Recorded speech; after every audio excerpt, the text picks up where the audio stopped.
Hello દોસ્તો, આપ સૌનું સ્વાગત છે આપણા યુટ્યુબ ચેનલમાં। આપણે લાસ્ટ વિડીયોમાં જોયું છે કે બાદબાકી અને સરવાળા એ કયા પ્રકારના હોય છે અને કેવી રીતે કરવામાં આવે છે એ આપણે જોયા પછી આપણે નેક્સ્ટ ટોપિક આપણો છે મિશ્ર સંખ્યા। મિશ્ર સંખ્યા એટલે શું?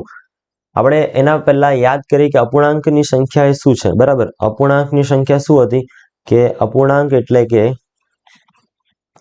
કે જે સંખ્યાને આપણે આવી રીતના લખેલી 2/3 એટલે ઉપર એક સંખ્યા આવે નીચે એક સંખ્યા આવે, આને કહેવાય અપૂર્ણાંક સંખ્યા।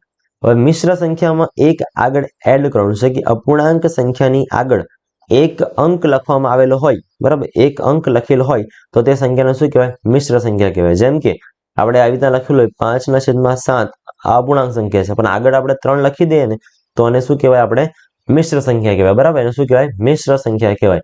હવે સવાલ આપણે આવી રીતના આવી શકે છે, મિશ્ર સંખ્યાને આપણે જો સમય સંખ્યા એ જ આપણી કહેવાય મિશ્ર સંખ્યા। બરાબર, મિશ્ર સંખ્યાને અપૂર્ણાંક સંખ્યામાં ફેરવવી હોય, અપૂર્ણાંક સંખ્યામાં ફેરવવા માટે શું લાવવું પડે? બદલવા માટે આગળની સંખ્યા અને નીચેની સંખ્યાનો શું કરવાનો છે?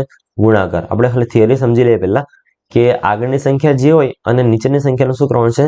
ગુણાકાર કરીને અને ઉપરની સંખ્યા જે આવે એ સંખ્યા ઉમેરી દેવામાં આવે તો આપણને અપૂર્ણાંક સંખ્યા મળે છે।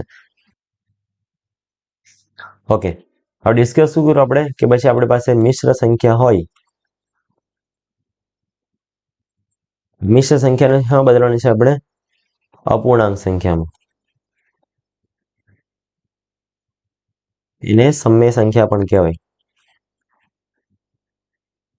ચાલો એક્ઝામ્પલ લઈએ કે પછી 2/5/3 આને બદલવાનું છે આપણે અપૂર્ણાંક સંખ્યામાં। તો શું કીધું આપણે? નીચેની સંખ્યા અને આગળની સંખ્યાનો ગુણાકાર એટલે 2 × 3 એટલે આવશે 6 અને જે સંખ્યા આવે ને ઉપર ઉમેરવાની એટલે ઉપર કઈ સંખ્યા છે?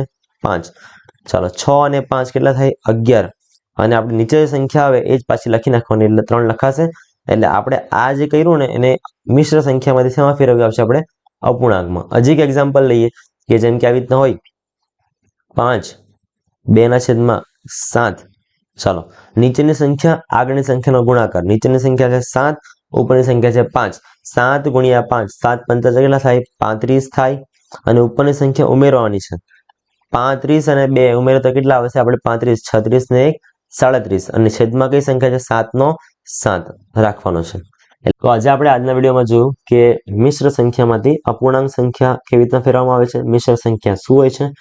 બરાબર, તો મળીએ આગળના વિડીયોમાં। તેમાં જોવાનું છે આપણે ગુણાકાર એ કઈ રીતે કરવામાં આવે છે। બરાબર, ગુણાકારના જે દાખલા છે અને કેટલા પ્રકારના હોય છે અને કેવી રીતના કરવામાં આવે છે એ આપણે આગળના વિડીયોમાં જોવાનું છે। બરાબર, તો આજે તમને આ મિશ્ર સંખ્યાનો કોન્સેપ્ટ ક્લિયર થઈ ગયો હશે। બરાબર, તો તમે આ વિડીયોને લાઈક કરી શકો છો, શેર કરી શકો, સબસ્ક્રાઇબ કરી શકો છો અને મળીએ આગળના વિડીયોમાં જેમાં જોવાના છે આપણે ગુણાકાર। બરાબર, ત્યાં સુધી ટેક કેર, બાય બાય, ધ્યાન રાખો તમારું અને મળીએ આગળના વિડીયોમાં। ત્યાં સુધી થેન્ક યુ વેરી મચ, ધન્યવાદ।